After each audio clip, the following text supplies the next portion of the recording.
My name is Mark Patterson. I'm a child neurologist at Mayo Clinic in Rochester. Today I'd like to talk to you about multiple sclerosis in children. Multiple sclerosis is a disease that most people have heard of. It is described as an inflammatory disorder that affects the white matter of the central nervous system.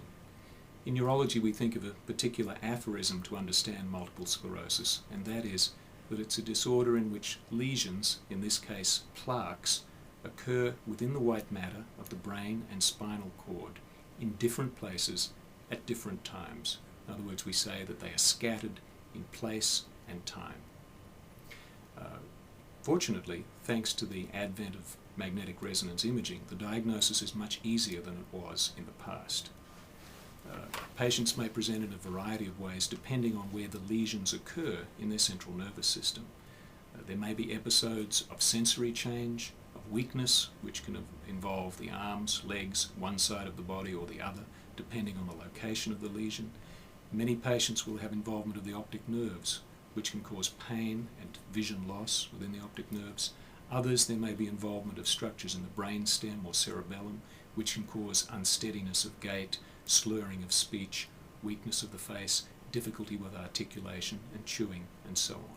In fact, almost any combination of symptoms referable to the nervous system can be caused by multiple sclerosis. As I say, many people are familiar with this disorder, many famous individuals have been affected, but it's not so well appreciated that this is a disorder that also occurs in children. In fact, a substantial proportion of people have the first onset of their disease in their teenage years, and there's even a number, perhaps about 2% of cases, where the first manifestations occur in children under 10 years of age. At Mayo Clinic, we have one of a series of centres of excellence that are funded by the National Multiple Sclerosis Society to develop a network to provide excellent care to children, but also to research the causes and the management of this disorder in children. Now, it's been known for many years that there are certain facts about multiple sclerosis that are well known, but which are not well understood. One of these is the fact that the further one lives from the equator, the more likely it is that you will develop multiple sclerosis. The reason for this is not known. There have been a number of hypotheses. We do know that this particular risk factor for multiple sclerosis is dependent upon the age at which someone first lives in an area and the duration of their residence there. So this is something that we're studying. One hypothesis is that since distance from the equator is relevant, this may be related to sunlight, which in turn is related to vitamin D status, one of the other subjects we're studying at the moment.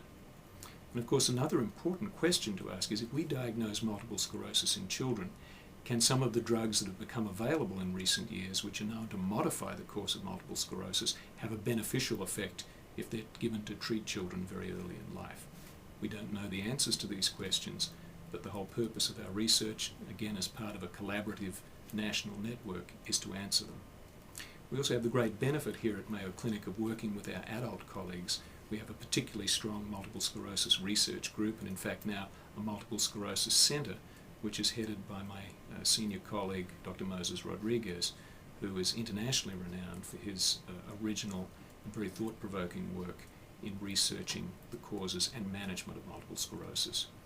So this is still an uncommon disorder in children. We have a lot to learn, but fortunately we're in a position now where we have the support of the National Multiple Sclerosis Society, the opportunity to work collaboratively with our colleagues around the United States, and also to work with our own very accomplished team of clinicians and researchers at Mayo Clinic to provide timely diagnosis and the best possible care for children who are afflicted by this disease.